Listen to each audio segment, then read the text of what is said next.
Game Informer covered Spider-Man PS4 all last month. Let's discuss the last few pieces of info. Hey guys, JV here, and today I'm sharing more news on Spider-Man PS4. Before we get into that, just a heads up, you can find daily streams of the newest games, as well as commentaries just like this on my Facebook page. So check out the link in the description below and stay tuned for tons of awesome content. This is the third and final video that you'll see from me focusing on Game Informer's Spider-Man coverage from April. In this part, we'll dive into Easter eggs and references in the game, a mini feature on creative director Brian Intihar and his history, and finally, Ted Price, the CEO of the company, tells us how Insomniac managed to make this game with Marvel. Starting with Easter eggs, the game is rife with references to comics and other media that Spidey has appeared in since his inception. First is his connection to the Marvel Extended Universe. The Avengers Tower, Doctor Strange's Sanctum Sanctorum, and the Wakandan Embassy all appear in the game. You can visit these places at any time in the open world. Stan Lee's cameos are not limited to the Marvel movies. In fact, his catchphrase Excelsior appears on license plates on cars throughout the city. There's a poster in Peter's room of when he fought Joe Crusher Hogan dressed as Spider-Man for the first time. Maybe we'll see that original Spidey suit as an unlockable costume. Peter's room also has headline articles posted on the wall with photos of when he put Scorpion, Rhino, and Vulture behind bars. Maybe we'll see them in sub-capacity. Signs for McClintock Construction can be seen throughout the city. This is a reference to a character from the Marvel Netflix series Daredevil, which also features Fisk as a villain. McClintock has ties to Union Allied Construction, the company that rebuilt New York City after the first Avengers movie. Swilco is a fictional soda company in the game, which is most likely a reference to Fizzco from Insomniac's Sunset Overdrive. Signs for Empire State University can be found throughout the city. This is where Peter and many other Marvel characters, including the Fantastic Four, all attended college. Next is a mini feature on creative director Brian Intihar and his history and how he came to be creative director of this game. So, his career in games started as an intern for a gaming magazine.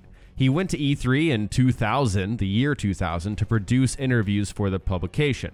Then he worked for Game Week magazine for a few years, which is no longer around, and then he worked for EGM magazine for 5 years, and he got to visit lots of studios during his time as a journalist there and wondered if he could make a game in the back of his mind. He liked the culture and the people of a few developers, but Ted Price of Insomniac drew him in the most. Very soon, he interviewed for a community manager role and got the job in 2008. He was a community manager on Resistance 2 and Ratchet & Clank Future Quest for Booty. He didn't know how games were made, but the studio was super willing to teach him. A year later, he moved into the production side of things and got to work on Overstrike, which eventually became Fuse. By the way, I like the look of Overstrike, and it really disappointed me when they switched to Fuse. I don't know why they did that. Anyways, Brian learned a lot about creative direction during that development cycle. Then he became director of project management on Sunset Overdrive. This is when he learned a ton from Ted Price about creative direction. And then when the opportunity to make a Marvel game came around, he took it and became creative director on Spider-Man.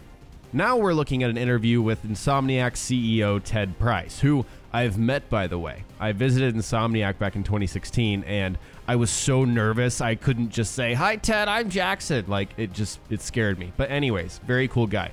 He begins in this interview by looking back at the moment when Insomniac began working on open-world platformers. The studio began production on Spyro 22 years ago, and they've made Ratchet, Resistance, Sunset Overdrive, and their VR games ever since, all of which have their own brand of humor. Several years ago, Sony approached Insomniac about working on a game with Marvel. Insomniac had never worked on another IP, and when deciding whether to pursue this opportunity, everyone around the studio enthusiastically agreed to do it. Marvel asked them which character they wanted to work on, and Insomniac didn't take very much time to choose Spider-Man. This was an easy decision for the studio because they felt that Spider-Man reflected their own values as a company. They're genuine, they're relatable, and most of all, they're underdogs. All of Insomniac's games focus on underdogs who overcome outside perceptions of what other people believe them to be and end up saving the day. Humor was also a big drawing point for Insomniac since Spider-Man likes to joke around a lot.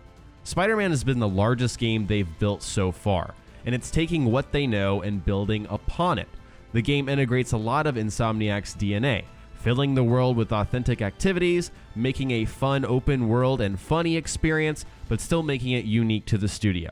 Insomniac feels that they are underdogs themselves, and they enjoy the challenge that this kind of project presented for them. As an old school Insomniac fan, someone who played the Spyro games growing up, as well as Ratchet & Clank, that's one of my favorite childhood franchises, I feel we are in really good hands. Insomniac can absolutely nail this game, and everything I've seen so far has suggested that they absolutely will.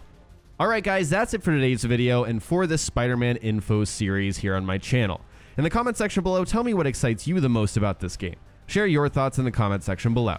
If you enjoyed the video, remember to hit that like button and subscribe for more commentaries just like this. Thanks so much for watching, and I'll talk to you next time.